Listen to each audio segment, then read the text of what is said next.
오늘 말씀 사무엘상 22장 사무엘상입니다. 사무엘상 22장 1절 2절 말씀입니다. 사무엘상 22장 1절 2절 말씀, 구약성경 446쪽입니다. 사무엘상 22장 1절 2절 말씀 찾으셨으면 같이 한번 봉독하겠습니다. 그러므로 다윗이 그곳을 떠나 아둘람 굴로 도망하매 그의 형제와 아버지의 온 집이 듣고 그리로 내려가서 그에게 이르렀고, 환난당한 모든 자와 빚진 모든 자와 마음이 원통한 자가 다 그에게로 모였고, 그는 그들의 우두머리가 되었는데 그와 함께한 자가 400명 가량이었더라. 아멘. 오늘 말씀 증거해 주실 배철웅 목사님, 포남교회 배철웅 목사님은 우리 한국교회 오카는 목사 오는 임으로부터 시작되는 제자훈련과 또 셀을 통한 평신도가 목장 안에서 말씀을 나누고 은혜 받고 서로 함께하는 귀한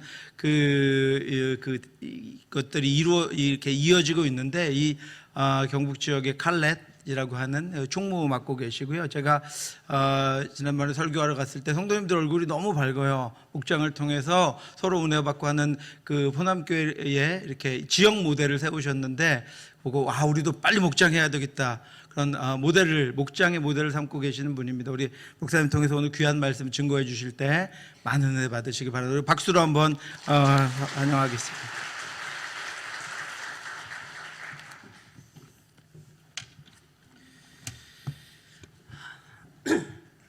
먼저 귀한 강단에 세워주신 하나님 앞에 영광을 돌리고 감사를 돌립니다. 그리고 또 사랑하고 존경하는 우리 최우진 목사님 불러주셔서 너무 감사드리고, 당에 온 장로님들과 또 우리 성도님들 만나 뵙게 돼서 너무 감사합니다. 제가 인사 좀 드리도록 하겠습니다.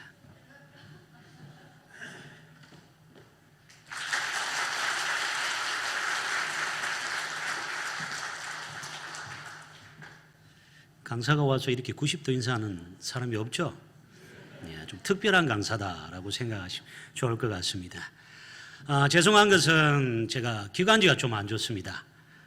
이 환절기가 되다 보니까 이게 좀 안 좋아가지고, 그래도 이 구미동북에 온다라고 해서 약을 먹었는데 오히려 이 약이 가래를 더 자극하는 것 같아요. 그래서 가끔 칵 하는 소리가 나올 수도 있고, 아니면 뭐 물을 자주 마실 수도 있을 텐데 그런 부분 좀 이해를 부탁을 드리겠습니다. 대신 제가 여러분에게 선물을 하나 가져왔습니다. 별로 안 좋아하시네요. 눈에 보이는 선물은 아니고 뭐냐 하니까 공부 잘하는 비결을 여러분에게 좀 알려드리려고 합니다. 별로 안 좋아하시네요. 뭐 이 나이에 무슨 공부냐 뭐라고 생각하시는 분도 계실 것 같은데, 여러분 자녀들이 또 공부를 잘할 수 있고 또 손주, 손녀들이 잘할 수 있으면 좋잖아요. 그죠? 그래서 비결을 두 가지를 먼저 알려드리고 또 말씀을 증거하고자 합니다. 첫 번째 비결은 공부 시간을 늘리면 됩니다. 남들이 1시간 할 때 나는 2시간 하고, 2시간 한다면 나는 3시간 하고, 그러면 잘할 수밖에 없습니다. 눈으로 욕하시는 분이 한 10분 정도 계시는 것 같아요. 그거 누가 모르냐. 근데 자, 두 번째 비결은 좀 쌈박합니다. 두 번째 비결은 무엇이냐 하면은, 이 비결을 알게 되면은 잘할 수밖에 없습니다. 사실 크리스찬들은 세상 친구들과 시간적인 부분에 있어서 핸디캡이 있을 수밖에 없습니다. 왜? 주일날 독서실이라든지 학원 가지 않고 교회 와서 열심히 예배도 드리고 또 봉사하다 보면 분명히 시간적인 핸디캡이 있을 수밖에 없죠. 이런 부분에 대해서 또 하나님이 주시는 은혜가 있다라는 것입니다. 그 은혜가 무엇이냐?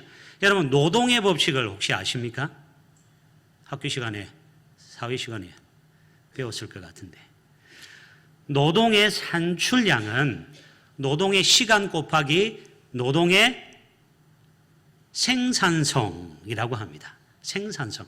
그러니까 시간적인 어떤 핸디캡이 있다면 여기 곱하기이기 때문에 노동의 이 생산성을 높이면은 잘할 수밖에 없다는 것이죠. 예를 들어 어떤 물건이 볼펜이 있습니다. 볼펜이 있는데 볼펜을 만들기 위해서 1시간에 10개를 만든다. 근데 어떤 사람은 1시간에 10개를 만드는데 생산성이 좋아가지고 20개를 만드는 사람이 있어요. 그러면 곱하기를 하면은 더 많이 나올 수밖에 없다라는 것이죠. 이걸 공부의 법칙으로 바꾸면 공부의 산출량, 공부의 결과는 공부의 시간 곱하기 공부의 생산성이다. 벌써부터 머리 아파하시는 분이 계시는 것 같은데 쉽습니다. 그래서 공부의 시간에 핸디캡이 있다면 이 공부의 생산성에 대해서 우리가 높이면 된다라는 것이죠. 그럼 공부의 생산성은 무엇인가? 여러분 아십니까? 이걸 모르기 때문에 공부를 잘 못하는 거예요. 뭐냐면은 첫 번째는 암기력. 누군가는 1시간 일이 막 하는데 어떤 친구는 1시간 해도 뭐 예를 들어서 한 페이지밖에 못 외우는데 어떤 친구는 2페이지, 3페이지를 외우는 친구가 있어요. 암기력이 좋다라는 것이죠. 자, 두 번째 생산성은 찍기. 찍기 아십니까, 여러분? 출제자의 의도를 아는 거예요. 어떤 한 3시간 막 공부를 하는데 시험에 안 나오는 것만 공부하는 친구가 있어요. 막 줄을 치는데 보니까 시험에 안 나오는 것만 공부를 해요. 그런데 난데하는 친구가 있네. 어떤 친구는 공부를 하는데 시험에 나올 것만 딱 공부를 해가지고 딱 가서 점수가 잘 나오는 친구가 있어요. 그게 찍기예요, 찍기. 그리고 또 세 번째는 집중력이라고 합니다. 집중력. 1시간 공부를 하는데 어떤 친구는 막 10분마다 화장실 가고 귀에 뭐 꽂고 다른 거 하고 이러다 보니까 집중을 못해요. 어떤 친구는 1시간 공부를 하면서 딱 집중해서 공부의 효과를 쫙 높이는 친구가 있습니다. 이런 데 차이가 있다는 것입니다. 자, 그렇다면 공부의 이 생산성은 내가 노력한다고 얻을 수 있을까요? 요즘은 뭐 MC 스퀘어 같은 거 이런 거 뭐 끼워가지고 집중력을 높인다라고 하는데 한계가 있습니다. 공부의 이 생산성은 누가 주셔야 할까요? 누가요? 하나님이 주신다라는 것입니다. 인간을 창조하시고 인간을 축복하시는 하나님께서 이 생산성을 높여주신다라는 것입니다. 공부의 시간적인 하나님을 위해 헌신하고 예배하다가 이런 핸디캡이 있다 보면 이 생산성에 대해서 여러분이 기도하셔야 한다라는 겁니다. 하나님, 제가 열심히 또 주의를 위해 봉사합니다. 우리 자녀가 또 교회 나와서 동부교회 나와서 열심히 임원으로서 또 예배도 드리고 헌신합니다. 이 공부의 생산성을 하나님 높여주셔서 그렇게 좋은 결과로 머리가 되게 하여 주시옵소서라고 기도해야 한다라는 것이죠. 아멘이십니까? 예, 이 부분은 제가 뭐 한 건 아니고 누군가의 어떤 간증을 듣고 제가 그렇구나라고 깨닫는 겁니다. 그래서 여러분들 이 생산성에 대해서 구체적으로 기도하시고 그래서 좋은 결과로 하나님 앞에 영광 돌릴 수 있는 그런 우리 동부교회 성도님들 다 되시길 소망합니다. 뭐 더 이렇게 이야기할 거는 많은데 오늘 뭐 교사 세미나도 아니고 그죠? 또 부모 교육 세미나도 아니기 때문에 오늘 여기까지만 딱 하도록 하겠습니다. 자, 그래서 오늘 목장 이제 헌신 예배 이야기 개강하면서 목장으로서 어떤 방향성을 가지고 목적을 가지고 해야 할지 오늘 말씀을 통해서 좀 깨달았으면 좋겠다 싶습니다. 교회 조직을 보면 지금처럼 함께 다 같이 모여서 예배를 드리는 대그룹 조직이 있습니다.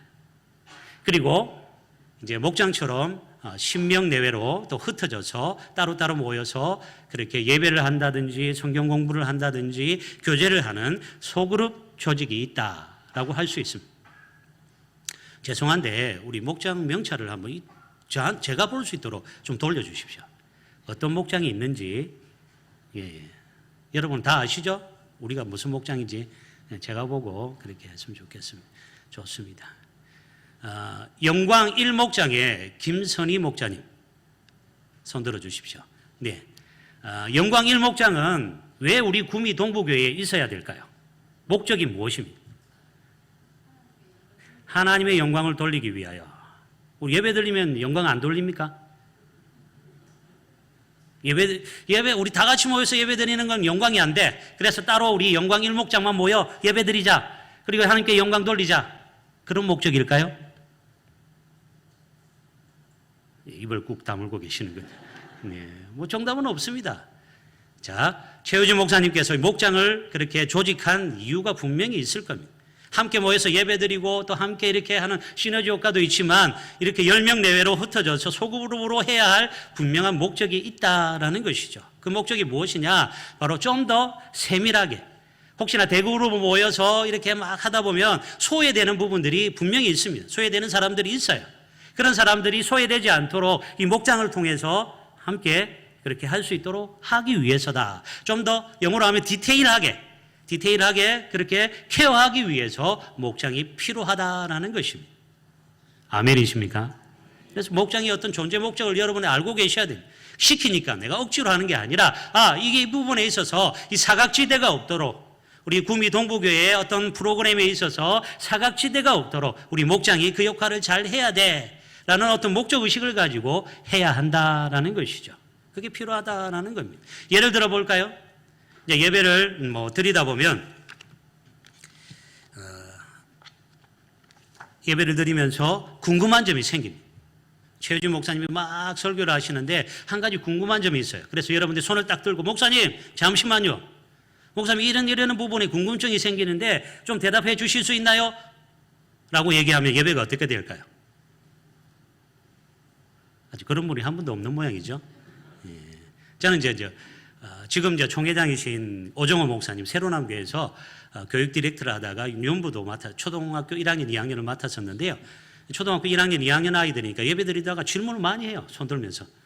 질문을 하다 보면은 저도 막 헷갈리고 그런 경우도 참 많고 어떤 친구는 막 달려오길래 안아주려고 하는데 뺨을 딱 때리고 와버리더라고요. ADHD 친구였는데 그런 경우도 막 정신 나갈 정도로 하여튼 그런 상황이 있는데 그렇죠. 예배가 좀 이상해지잖아요. 어색해질 수밖에 없습니다. 물론 예배가 끝나고 다시 목사님이 찾아와서 목사님 이런 궁금증이 있었는데 좀 알려주십시오 하면 자세히 그렇게 알려주실 겁니다. 그런 부분들 아니면 또 예배 끝날 때까지 기다렸다가 잊어버릴 수도 있잖아요.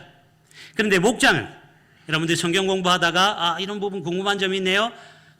목자님 이런 부분이 궁금한 점이 있는데 좀 얘기해 주실 수 있나요? 하면 충분히 그 시간에 바로 이야기해 줄 수 있다라는 것입니다. 맞죠? 또 동일하게 전도주일, 구미 동부교회에서 전도주일을 합니다. 함께 막 모여서 막 하는데 누구누구 초청하겠습니다 하고 적어내기도 합니다. 자, 그런 경우 이제 전도를 하가서 우리 구미 동부교회에 오시겠습니까? 하면은 교회에 오는 거에 대해서 정말 거부감을 느끼는 사람들이 있습니다. 의외로 많아요. 그런 사람들. 교회 가면은 뭔가 잡혀가는 듯하고 교회 가면은 이제 발을 못 뺄 것 같은 어떤 그런 불안감에 못 오는 사람들이 있어요. 아무리 유명한 또 연예인을 불러온다 할지라도 난 안 가라고 하는 사람들이 있다라는 겁니다. 이런 경우 이제 목장별로 전도를 하는 거예요. 목장에서 어떤 이제 예를 들어 목자집에서 우리가 주일이 아니라 전도 프로그램을 진행하도록 하겠습니다. 우리 목원들 또 전도할 사람을 적어내세요 해서 막 적어냅니다. 적어내서 그 사람들을 이렇게 식사 준비를 해서 초청할 수가 있는 거죠. 이분들은 교회에 대한 부담감이 있었지만 이 집에 초청하는 것에 대한 그런 부담감은 또 뛰어넘을 수 있다는 것이죠. 그분들이 와서 좀 교제하고 교회가 이런 곳이구나라는 사실을 알게 되고 그래서 자연스럽게 교회까지 연결이 될 수 있다라는 것입니다. 그래서 목장이 필요하다라는 겁니다. 이해가 되십니까? 그래서 이 목장을 왜 해야 되지? 그런 거부감이라든지 이런 것들을 다 내려놓으시고 그 필요성을 가지고 이 후반기 2024년도 후반기에는 이 목장의 그 목적을 제대로 이루어가기를 소망합니다. 사실 우리 최우진 목사님께서 몇 달 전부터 우리 목장 이렇게 개강 예배를 하는데 오셔서 말씀을 전해 주셨으면 좋겠습니다라고 해서 제가 순종하는 마음으로 예했는데 엄청난 고민이 되었습니다. 대부분 혼신 예배 강사는 2주 전이나 3주 전에 해서 그냥 말씀 딱 하고 바로 가는데 몇 달이 되니까 계속 고민이 돼요.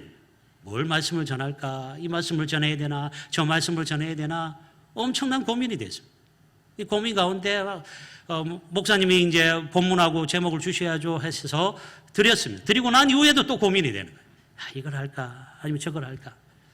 왜냐니까 이제 두 가지가 있었어요. 하나는 우야든동이라는 제목의 말씀입니다. 우야든동, 이 사투리인데요. 그런 있습니다. 그 다음에 오늘 이 아둘람 공동체 두 가지. 이 우야든동은 네 가지 포인트이기 때문에 이분들이 이 네 가지를 다 실천할 수 있을까? 참 고민이 됐어요.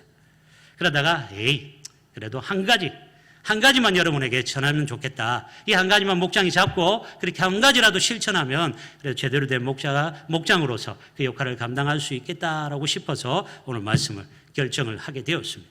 오늘 이 한 가지 포인트만 여러분 꼭 기억하시길 바랍니다. 목장에 여러 가지 목적들, 어떤 필요성들이 있지만 그 중에 딱 한 가지만 여러분에게 말씀을 드리고 그렇게 가려고 합니다. 그게 무엇이냐? 바로 섬김과 구제입니다. 한번 따라 하시겠습니다. 섬김과 구제를 잘하자. 자, 이 섬김과 구제, 그 역할들을 소그룹, 물론 구미 동북교회에서 이 섬김하고 구제를 잘 합니다. 그런데 앞서 얘기한 것처럼 분명히 사각지대가 있을 수 있죠. 그런 사각지대들 이 목장에서 커버를 해야 한다라는 것이죠. 그렇게 해야 한다라는 겁니다. 여러분, 교회의 존재 목적이 무엇입니까? 복음을 전하는 것입니다. 맞습니까? 복음을 전해야 진짜 교회가 될 수 있다라는 것이죠. 저 오전 예배 때도 우리 포남교에서 말씀을 전했습니다. 우리가 진짜 교회가 되기 위해서는 복음을 전해야 된다. 전도해야 된다. 근데 이 복음을 전한다라는 것, 가서 예수 믿으십시오. 예수 믿어야 천국에 갈 수 있습니다. 라고 외쳤습니다. 자, 외치고 난 이후에 가만히 있으면 됩니까? 아니에요. 복음이라는 게 말씀의 씨앗과 같아서 그 씨앗을 뿌렸으면 어떻게 해야 됩니까? 물도 줘야 되고 잘 자라는지 계속 살펴야 되고 또 비료도 주면서 그렇게 키워가야 30배, 60배, 100배의 열매를 맺힐 수가 있다라는 것이죠. 그래서 여러분들이 복음을 전하고 난 이후에 어떻게 해야 되느냐? 바로 여러분들의 어떤 삶을 통하여서 행실을 통하여서 그렇게 보여주어야 한다라는 겁니다. 이것이 물 주는 행위요, 비료 주는 것이고 살펴보는 것이다 라고 할 수 있습니다. 여러분이 복음을 전하는데 삶은 죄송한 말로 개차반이다. 좀 막 이상하게 살아. 세상 사람들보다 더 못하게 살고 있습니다. 도덕적이지도 못하고 막 그런 삶을 사는데 그 사람들이 복음을 듣고 교회에 나오고 싶은 마음이 생길까요? 안 생깁니다. 니나 잘해라. 그런 마음이 아니겠습니까? 그러므로 우리가 세상 사람들보다 더 높은 수준의 어떤 도덕성, 그 사람들이 도저히 따라올 수 없는 삶의 어떤 패턴을 통하여 영향력을 미쳐야 한다라는 것입니다. 그래야 그 사람들이 감동을 받게 되고, 아, 나도 저 사람들처럼 살고 싶다. 저 사람들이 저런 복음을 통해서 저렇게 기뻐하는구나, 저렇게 나누구나, 저렇게 섬기는구나, 이기적인 그 마음을 뛰어넘어서 이타적으로 사는구나 라는 사실을 깨닫게 된다라는 것입니다. 그런 마음을 통해 교회에 나오고 싶은 마음이 생긴다라는 것이죠. 예수 믿고 싶은 마음이 생긴다라는 것입니다. 그래서 여러분들 이 목장을 통해서 나누고 섬기고 구제하는 그 모습, 세상 사람들보다 더 강력한 그런 모습들을 보여주시길 소망합니다. 오늘 신약성경에 보시면 사도행전 2장에 보시면 초대교회가 나옵니다. 초대교회의 어떤 모습들을 이야기하는데요. 제가 한번 읽어드릴게요. 사도행전 2장 44절부터 47절입니다. 그들이 사도의 가르침을 받아 서로 교제하고 떡을 떼며 오로지 기도하기를 힘쓰니라.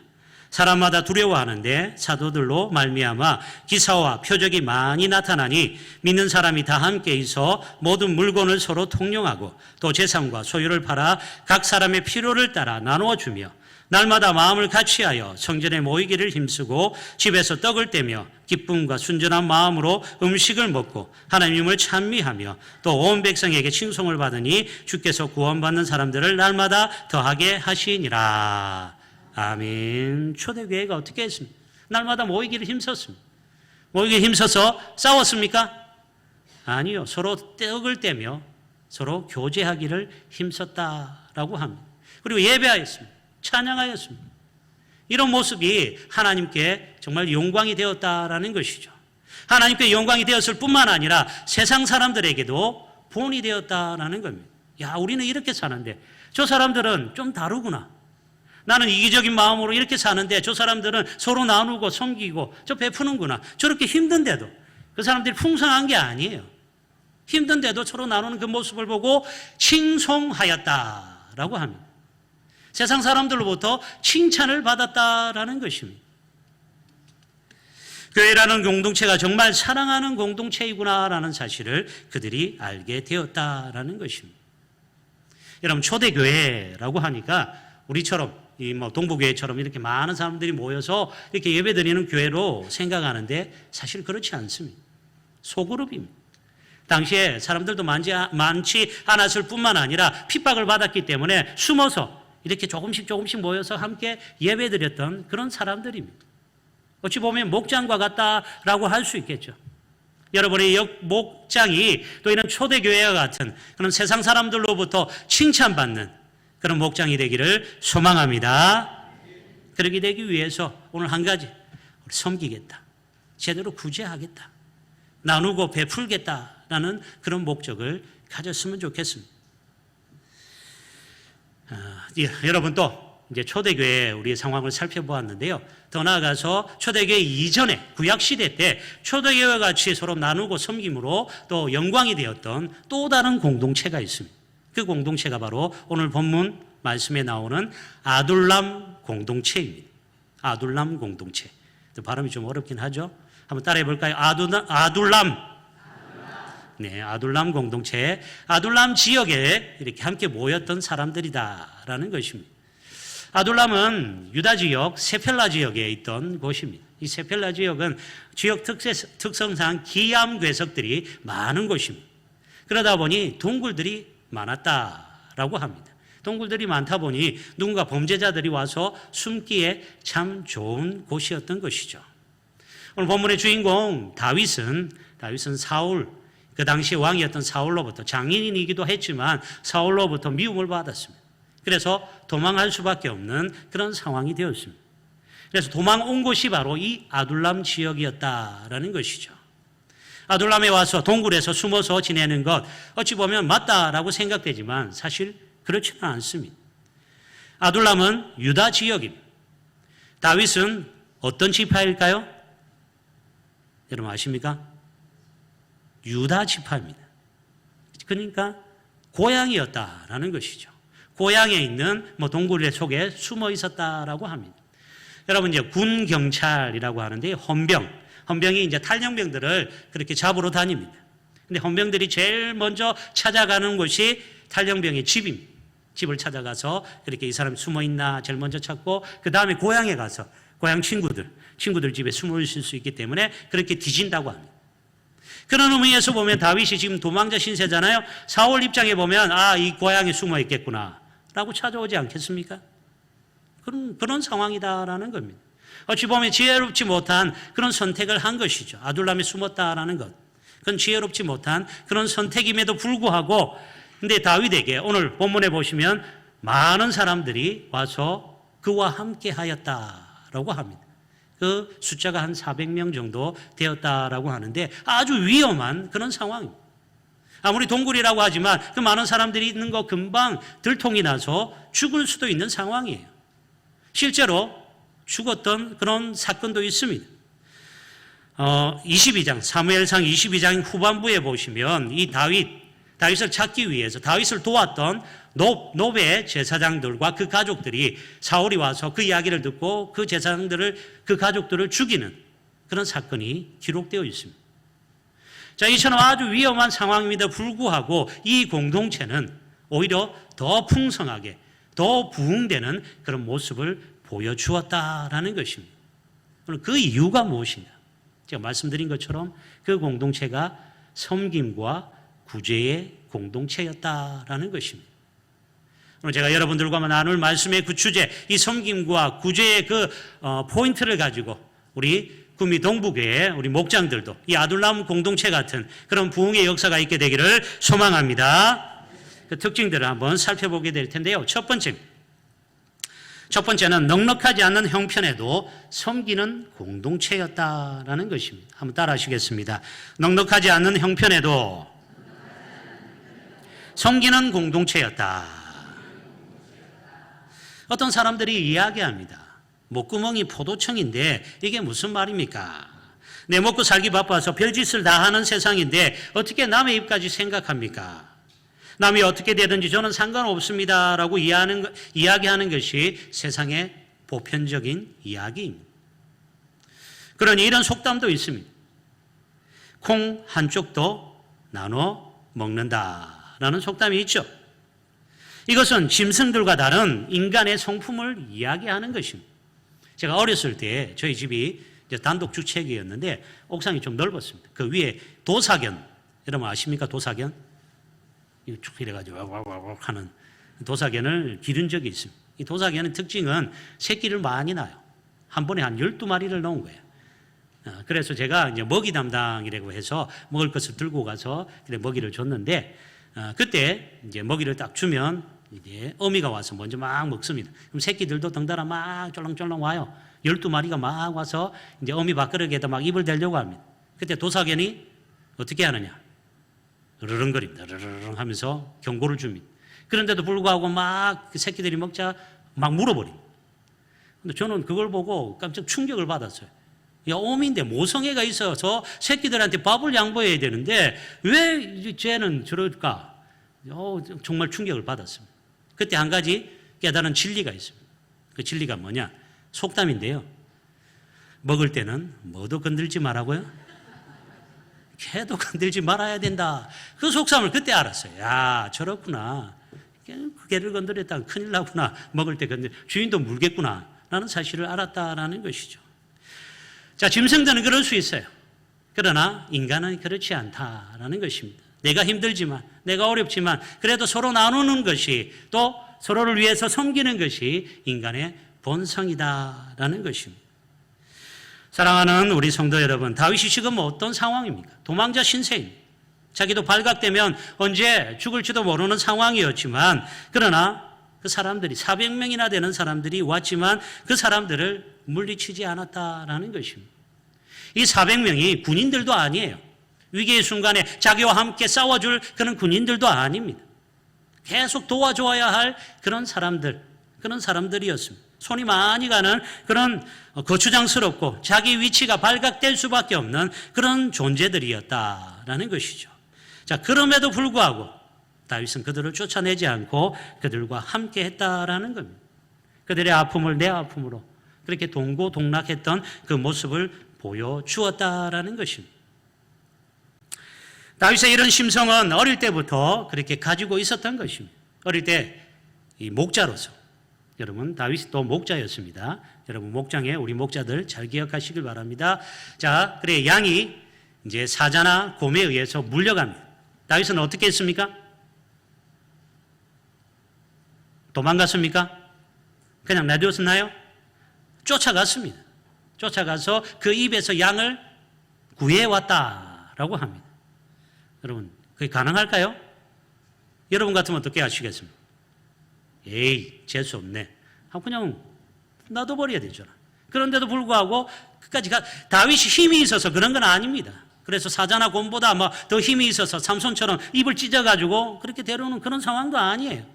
그럼에도 불구하고 양이 불쌍하니까 그렇게 갔다라는 것입니다. 가서 데리고 왔다라는 것이죠. 자, 그리고 사무엘상 18장 16절에 보시면 이런 다윗을 향하여서 이런 이야기가 있습니다. 온 이스라엘과 유다는 다윗을 사랑하였으니 다윗의 삶이 자기들 앞에 출입하였기 때문이다 라고 합니다. 이게 어떤 상황이냐? 다윗이 이제 그 당시에 다윗은 사울의 악기사였습니다. 하프를 쳤는지는 모르겠지만 이제 악기가 사울한테 들어오면은 막 심란할 때 악기를 통하여서 그 악기를 쫓아내는 역할을 했습니다. 그러다 보니 사울이 언제든지 부를 수 있는 그런 상황이죠. 다윗이 어디 있느냐 하면 막 달려가야 될 그런 상황입니다. 늘 긴장하고 있는 그런 상황이죠. 자, 그런데 천부장까지 맡았습니다. 이제 군사들까지 훈련하고 있는 그런 상황이에요. 몸이 10개라도 모자랄 그런 상황이었죠. 그런데도 불구하고 다윗은 어려운 사람들을 찾아가서 출입하였다라고 하죠. 찾아가서 그 어려운 문제들을 해결해 주니 그 사람들이 사랑할 수밖에 없었다라고 말하고 있는 것입니다. 이스라엘과 온 유다가 사랑할 수밖에 없는 그 이유를 바로 여기서 말하고 있는 것이죠. 내가 너무 힘들고 바쁠 때 정말 한가한 사람이 아님에도 불구하고 다른 사람이 자신의 어떤 어려운 문제를 이야기하면 언제나 내 일처럼 생각하고 도와주는 자가 바로 다윗이었다라는 것입니다. 우리 목원들에게 묻습니다. 한 학기밖에 안 되니까 잘 모르겠지만 그래도 우리 목자는 내가 어려워할 때, 내가 힘들어할 때 언제든지 달려와서 나를 도와줄 수 있는 분이다. 별로 없네요. 자신이 없는, 도와줄까 말까 긴가민가 한가요? 네, 한 학기니까 그럴 수도 있겠죠. 또 2학기 때 우리 목자들은 좀 긴장하셔야 될 것 같습니다. 나도 다윗과 같이 사랑받는 존재가 되기 위해서는 내 것만 챙기는 것이 아니라 우리 목원들 어려운 거 하는 거, 힘들어하는 것, 그런 거 내가 바쁘지만 힘들지만 그렇게 챙겨줄 수 있는 목자가 되어야 한다라는 것이죠. 아멘이십니까? 내년에 그만둘 목자들이 좀 많을 것 같아요. 아니에요. 또 이런 것들을 통하여서 하나님 주시는 은혜가 있습니다. 분명한 그 은혜가 있습니다. 우리 목자들은 나의 헌신과 그 희생, 그런 부분에 대해서 하나님이 분명히 채워주실 것을 믿으시길 바랍니다. 목원들은 또 나중에 또 얘기할 거예요. 또 우리 목자들을 어떻게 해야 될지 한번 또 돌아봅시다. 오늘 다윗뿐만 아니라 예수님도 이 땅에 계시면서 이러한 삶을 사셨습니다. 자신의 삶을 돌아보지 않고 가난하고 어렵고 힘든 병든 자들을 돌아보며 밤에 주무시지도 못하고 그들 늦게까지 힘들지만 그 병자들을 고치시는 모습을 성경 곳곳에서 우리는 살펴볼 수가 있습니다. 그러니 예수님을 가리켜 참된 목자다, 선한 목자다라고 말할 수가 있는 것이죠. 오늘 이러한 목자들이 우리 구미 동부교회 우리 목장의 목자들이 되시길 주님의 이름으로 축원합니다. 자, 두 번째입니다. 두 번째 특징은 무엇이냐? 가족들이 함께하는 공동체였다라는 것입니다. 한번 따라 하시겠습니다. 가족들이 함께하는 공동체였다. 1절 후반부에 보시면 그의 형제와 아버지의 온 집이 듣고 그리로 내려가서 그에게 이르렀고 라고 합니다. 자, 다윗의 형제들과 가족들이 제일 먼저 아둘람 공동체의 일원이 되었다라는 것입니다. 다윗이 잘 나가던 처지가 아님에도 불구하고 이제 가족들이 나몰라라 하지 않고 다윗과 함께하고자 이 아둘람으로 왔다라는 것입니다. 다윗과 같이 도망자 신세가 되고 숨어 지내야 할 그런 형편이 된다라는 것을 알면서도 그 가족들은 함께했다라는 것이죠. 여러분, 또 뭐 오해할 수도 있습니다. 어떤 오해냐? 다윗에게 내려가서 함께 동고동락했던 그 가족들에 대한 그런 오해 뭐냐? 북한에서는 연좌제라고 하죠. 가족 중에 한 명이 잘못하게 되면 전부 함께 가족들 전부가 아우짓 한강으로 가는 경우가 있습니다. 마찬가지로 다윗이 사울에게 미움을 받았기에 다윗의 가족들도 사울에게 모든 미움을 받아서 어찌할 수 없어서 다윗에게 갈 수밖에 없었다. 그냥 다윗이 싫지만 다윗이 믿지만 그래도 따로 떨어져 있을 수 없기 때문에 갈 수밖에 없었다라고 생각할 수도 있습니다. 그러나 요즘 가족이라고 여러분 배신하지 않습니까? 배신합니다. 자기 안위를 위해서 가족도 존속살인하는 그런 시대가 되었습니다. 나 살고자 사울에게 가서 다윗을 고발할 수도 있는 그런 상황입니다. 다윗을 고발하면 다윗은 위험에 처해질 것이고 또 자신은 사울에게 상을 받거나 또 사울로부터 신뢰를 얻어서 승승장구할 수도 있는 그런 상황이 펼쳐지게 될 것입니다. 그런데도 불구하고 다윗의 가족들은 한 명이라도 그렇게 하지 않았다라는 것입니다. 다윗이 아둘람 굴에 있다는 사실을 듣고 온 집안이 그에게로 내려갔다라는 것입니다. 오늘 와서 이 목자들이 앞에서 특송하는 모습을 보고 한 가지 이제 궁금증이 생겼습니다. 남자분들은 왜 없지? 요즘 우먼 파워라고 하는데 다 목자들이 여자분들이 계시는구나 그런 생각을 하면서 남자분들은 외조를 하시는구나 라는 생각을 했습니다. 맞습니까? 외조를 잘해 주십니까? 당신 목자 하면서 난 밥도 안 차려주고 뭐 하는 거야? 라고 그렇게 하시는 분은 없죠? 네, 가족들이 함께 해주셔야 돼요. 목자로서 참 힘듭니다. 어렵습니다. 여러 가지 준비도 해야 되고 또 목원들을 살피는 그 과정 속에 재정도 또 많이 들 겁니다. 그때 여러분들 남편분들 바가지 끌지 마시고 봉투에 돈도 넣고 나 참 힘들지. 당신 옷이라도 하나 사. 아멘이 안 나오네요. 그죠? 목원들을 이렇게 살핀다고 돈도 없을 텐데 내가 특별히 내 비자금으로 줄게. 아멘이 없으시네. 아직까지 좀 외조가 조금 부족하다는 생각이 듭니다. 그렇게 가족들이 이렇게 함께하면서 다윗의 힘이 되었다라는 것입니다. 다윗을 보시길 바랍니다. 가족들이 막 반대를 하면 그럼 다윗이 이 일을 할 수 있을까요? 못할 겁니다. 야, 아버지가 와서 다윗 너 그러면 안 돼. 지금 빨리 도망가야 돼. 그 사람들 다 쫓아보내. 400명이나 되는 그 사람들 아무 도움도 안 돼. 빨리 쫓아보내고 너 살 길 찾아. 그렇게 얘기하면 다윗이 어떻게 됩니까? 엄청나게 부담을 느낄 겁니다. 힘들 수밖에 없습니다. 근데 가족들이 도와줬다라는 것입니다. 그 흔적을 어떻게 볼 수 있느냐? 성경에는 그렇게 기록되어 있지는 않지만 그러나 오늘 2장에 보시면은 400명 가량이었다라고 합니다. 그런데 보시면 나중에 보시면 여기 있구나. 사무엘상 23장 13절을 제가 읽어드리겠습니다. 다윗과 그의 사람 600명 가량이 일어나 그 일나로 떠나서 갈 수 있는 곳으로 갔더니 다윗이 그 일나에 피한 것을 어떤 사람이 사울에게 말하며 사울이 가기를 그치니라 라고 합니다. 몇 명이 되었다고요? 600명이 되었다라고 합니다. 원래는 몇 명? 400명이었는데 600명으로 늘어났다라는 것입니다. 다윗 혼자서 할 수 있었을까요? 아닙니다. 가족들이 함께 했기 때문에 이런 부흥의 역사가 일어날 수 있었다라는 것이죠. 아멘이십니까?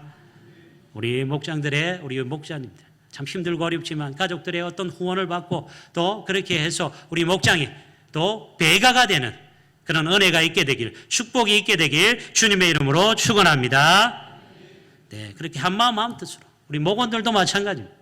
목자님이 어떻게 이제 우리가 말씀을 듣고 누군가를 좀 도왔으면 좋겠습니다. 누군가를 좀 섬겼으면 좋겠습니다. 라고 했는데, 근데 목원들이요. 목자님 무슨 소리 하죠? 우리 먹고 살기도 힘든데 그 사람 도우지 맙시다. 라고 반대한다면, 부정적으로 한다면 목자들이 할 수가 없어요. 힘들 수밖에 없습니다. 그런 부분에 있어서 목원들은 우리 목자님을 믿고 또 그런 부분에 어떻게 하자라고 했을 때 적극적으로 도와줄 수 있는 우리 목원들이 되기를 소망합니다. 여러분, 이 천주교, 기독교, 불교, 이제 세 종교의 이제 구제의 어떤 역할보다는 어떤 통계를 냈다고 합니다. 얼마만큼 구제하느냐 통계를 내었는데 가장 많이 구제하는 종교가 어디였을까요? 어디요? 천주교? 기독교였다고 합니다. 압도적으로 높게 기독교가 구제를 많이 한다라고 통계가 나왔습니다. 그런데 사람들은 대부분 체감온도라고 하죠. 어디가 천주교가 많이 한다라는 어떤 설문조사. 통계를 안 보고 어디가 많이 하는 것 같냐라고 물어보니 천주교가 많이 할 것 같다라고 대답을 했다고 합니다. 물론 기독교가 오른손이 하는 거 왼손이 모르게 하라라고 해서 몰래 하는 것도 없지 않아 있지만 뭐 그런 어떤 결과적인 의미에서 그렇게 될 수도 있지만 또 다른 의미에서 기독교가 본래 목적을 잊어버려요. 구제하는 데 있어서 좀 목적을 잊어버렸어요. 어떤 목적이냐? 구제를 하면 맹목적으로 해야 돼요. 이 사람한테 아무런 목적 없이 베풀어야 되는데 목적이 있습니다. 어떤 목적? 전도하려고 하는 목적이 있습니다. 내가 당신한테 이만큼 베풀었으니 당신은 교회 와야 돼. 그리고 내가 당신을 도와줄 테니 당신은 교회 와야 돼. 예수 믿어야 돼. 이런 목적이 있다 보니까 이 구제받는 입장에서 거부 반응이 일어난다라는 것입니다. 전도는 전도요, 구제는 구제가 되어야 한다라는 것입니다.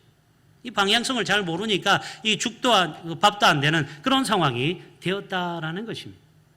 그러다 보니 기독교는 구제를 잘 안 하는 것 같아 라는 그런 의미가 그런 어떤 통계적으로 역효과가 나타났다라는 것입니다. 여러분, 여하튼 밑빠진 독에 물을 붓는 그런 구제가 될지라도 우리는 하나님 명령에 의해서 이 일을 감당해야 될 줄 믿습니다. 감당해야 돼요. 우리를 주님께서 우리를 부르셨고 또 이 일을 감당하기 위해 그렇게 부르셨습니다. 복음을 전하면서 구제하고 또 그런 걸 통하여서 선한 영향력을 미치기를 원하신다라는 것이죠. 우리 성김의 그 사역들을 온전히 감당하는 우리 구미 동국의 목장들이 다 되시길 주님의 이름으로 축원합니다. 받는 기쁨보다 주는 기쁨이 더 좋다라는 말이 있습니다. 여러분, 맞습니까? 받을 때 기쁘잖아요. 그런데 주면 허전하잖아요. 저 웃는 분들 계시는데 원래 그래요. 좀 주고 나누면 아우 좀 심한 거 나가는 것 같아. 그런데 진짜 제대로 주게 되면 받는 기쁨보다 주는 기쁨을 느끼게 됩니다. 아멘이십니까? 한번 주보세요. 제대로 한번 주보시길 바랍니다. 그러면 정말 기쁨이 있습니다. 누가복음 6장 38절에 보시면 이런 말씀이 있습니다. 주라, 그리하면 너희에게 줄 것이니 곧 후히 되어 누르고 흔들어 넘치도록 하여 너희에게 안겨주리라. 너희가 헤아리는 그 헤아림으로 너희도 헤아림을 도로 받을 것이니라. 아멘이십니까? 우리가 주게 되면 누가 우리에게 채워주신다고요? 하나님이 채워주신다라는 겁니다. 우리가 준 것보다 더 많은 것으로 우리에게 주신다라는 겁니다. 우리는 우리 걸 가지고 이렇게 쭉 손을 쥐고 막 물리고 있습니다. 하나님께서는 우리에게 주실 놀라운 축복들로 저 하늘에서 주려고 막 하는데 우리가 손을 안 펴고 있으니 하나님 못 주시는 거예요. 야, 손을 펴. 나누어줘. 네 가진 거 나누어줘. 그럼 내가 이게 더 큰 걸 줄게. 그렇게 하시는데 우리가 우리 걸 꼭 쥐고 있으니 못 받는 형편이다라는 겁니다. 나누어 주시길 바랍니다. 내가 가지고 있는, 내가 꼭 쥐고 있는 그것들 다른 필요한 사람들에게 나누어 주시길 바랍니다. 그러면 후히 누르고 채워주시는 하나님의 놀라운 축복이 임하게 될 줄 믿습니다. 세 번째. 자, 어려운 사람들이 모이는 공동체였다라는 겁니다. 한번 따라 하시겠습니다. 어려운 사람이 모이는 공동체였다. 2절 말씀을 우리 함께 같이 읽도록 하겠습니다. 2절 시작.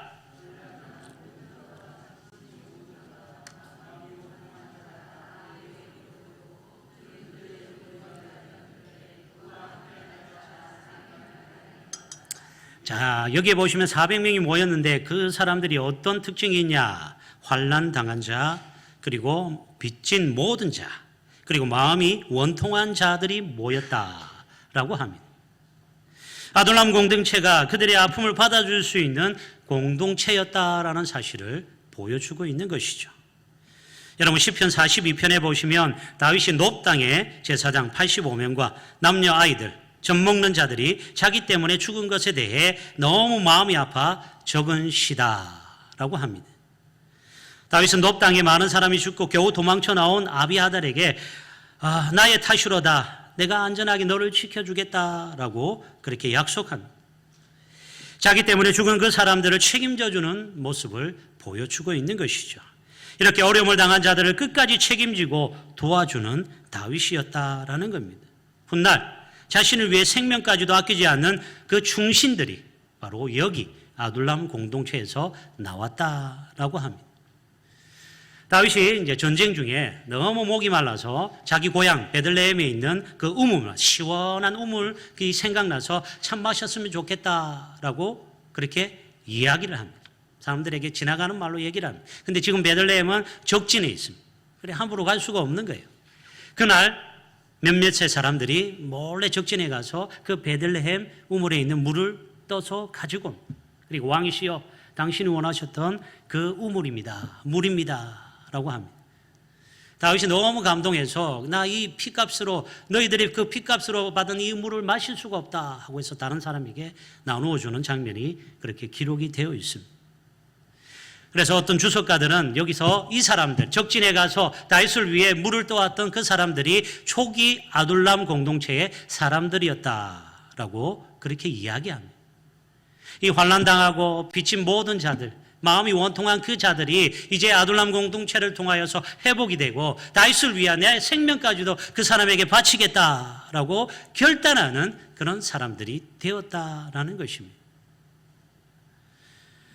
이런 은혜가 또 이런 축복이 우리 구미 동부교회 목장에도 일어나게 되기를 소망합니다. 그래서 여러분들 우리 목자님들 또 우리 목원들로 누군가가 왔어요. 근데 좀 힘든 사람이에요. 힘들게 하는 사람 분명히 있을 겁니다.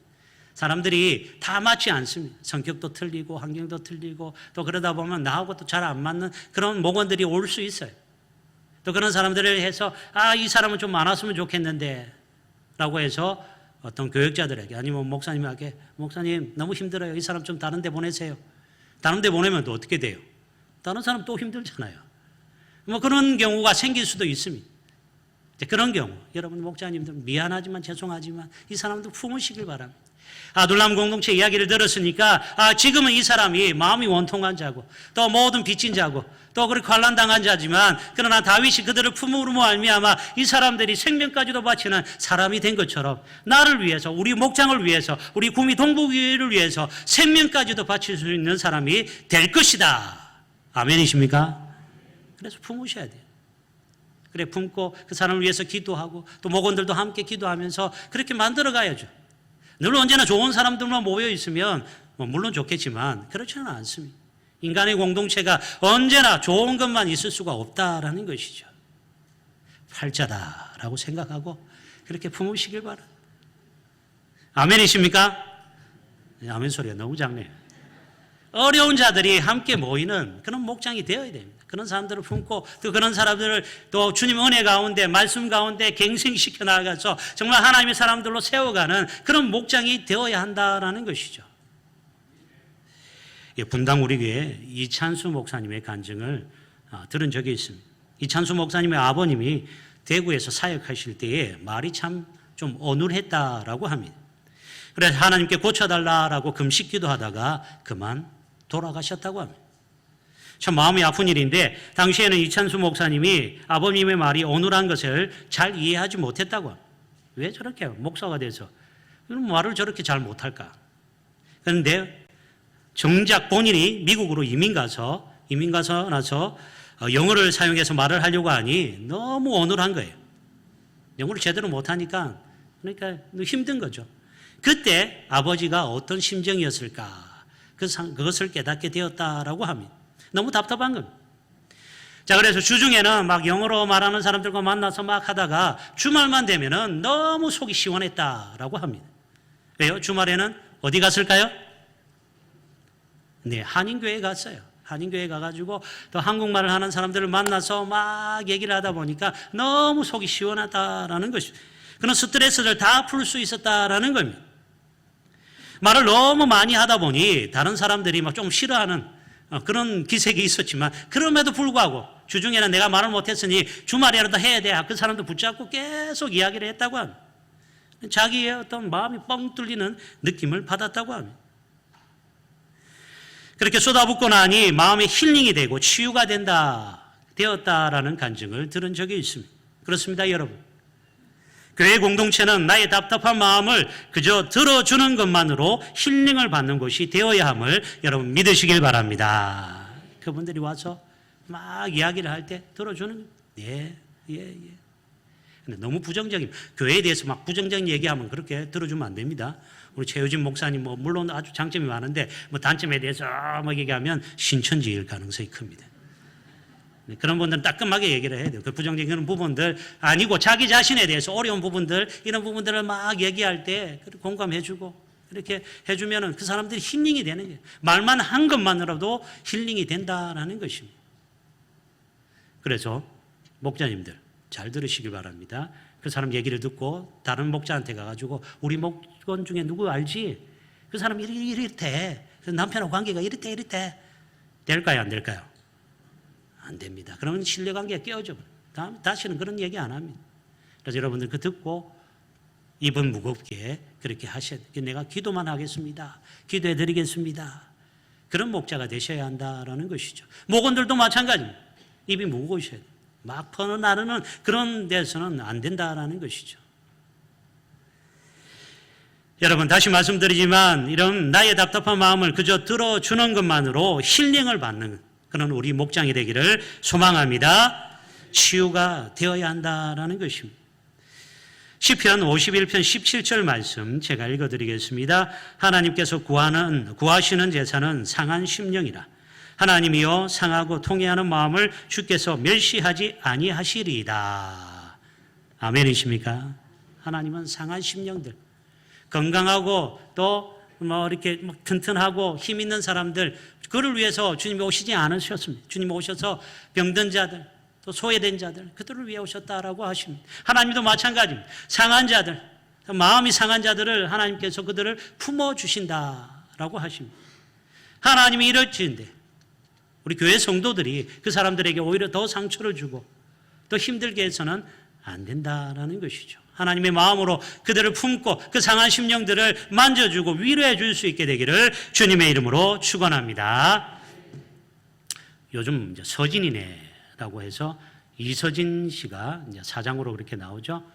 보시는지 모르겠네요. 아이슬란드에서 이제 요리를 하고 이제 그렇게 하는데 이서진 씨가 한 십몇 년 전에 한참 전성기 때 그렇게 드라마가 있습니다. 그 드라마 다모라는 드라마 아십니까?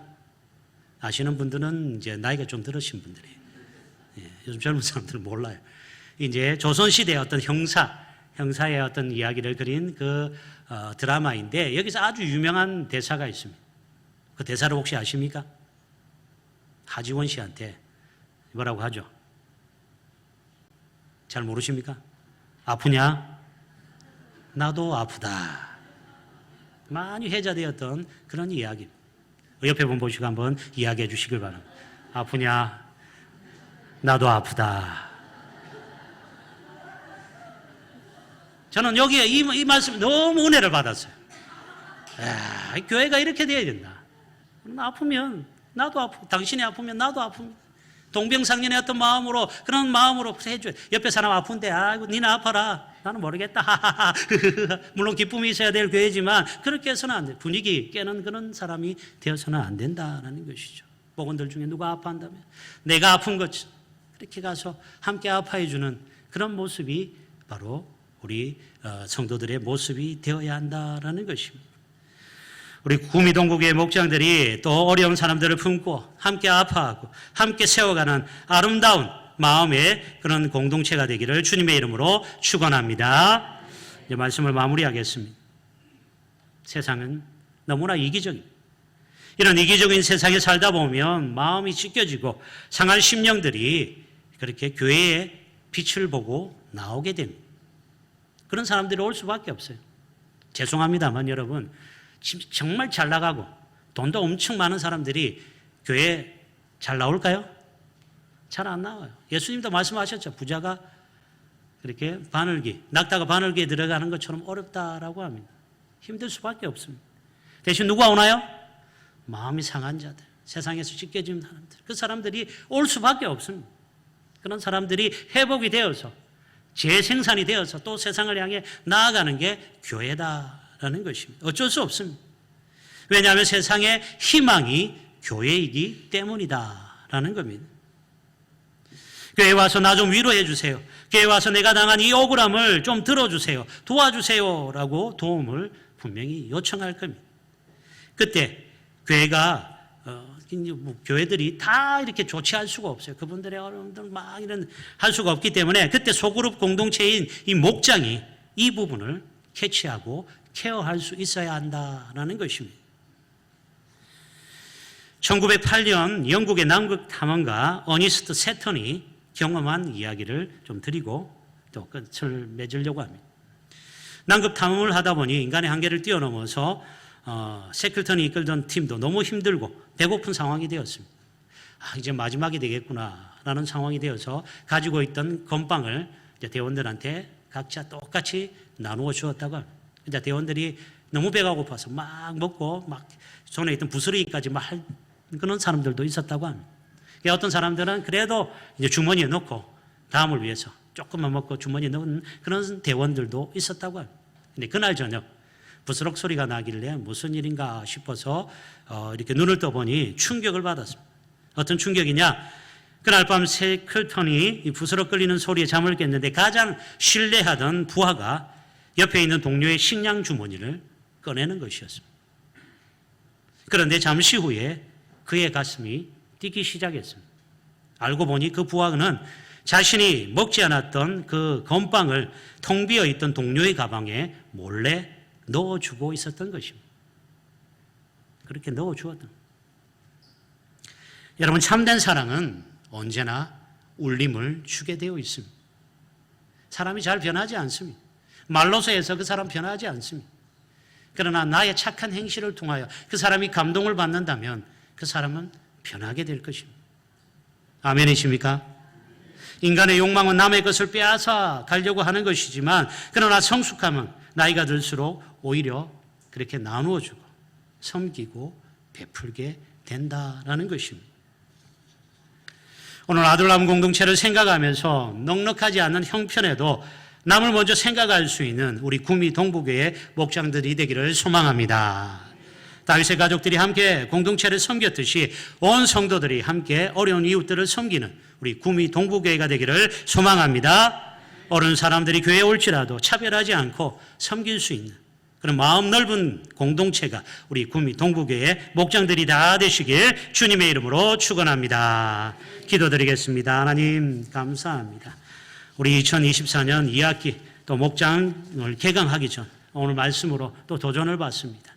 아둘람 공동체 같은 우리 목장들이 되게 하여 주시옵소서. 우리 목사들도 새 힘을 얻게 하여 주시고 나아갈 방향성을 새롭게 하게 하여 주시며 우리 목원들을 잘 이끌고 갈 때에 하나님께 영광 돌리는 우리 목장이 되게 하여 주시옵소서. 아둘람 공동체처럼 섬기고 또 구제하며 하나님께 영광 돌리고 세상 사람들로부터 칭찬받는 우리 공동체가 되게 하여 주시옵소서. 감사드리며 예수님 이름으로 기도드리옵나이다. 아멘.